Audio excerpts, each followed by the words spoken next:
Prej punëve të mira në 10 ditëshin e Dhul-Hijjes është kryerja e haxhit,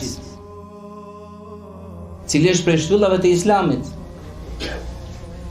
i cili duhet kryer dhe është obligim, është farz, të paktën një herë në jetë. Dhe i cili e kryen haxhin sikur duhet, ashtu sikur se duhet, ai inshallah ka pjesë në fjalën e profetit sallallahu alaihi wasallam: "El-hajjul mabrur laysa lahu jazaa'un illa al-jannah." Haxhi pranuar nuk ka shpërblim vetëm se xhennetin. Prej punëve të mira në këtë 10 ditësh është bërja e kurbanit.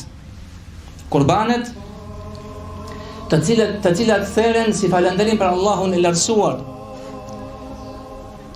si bindje ndaj tij, si afrim ndaj Allahut Azza wa Jalla dhe falënderim për jetën që na ka dhënë deri në këtë ditë të kurbanit, të Bajramit, sepse kurbanet fillojnë me ditën e 10, që është dita Kurban Bajramit, dhe vazhdojnë njëkohësisht dhe gjatë ditëve të tjera, ditën e 11, 12 dhe 13.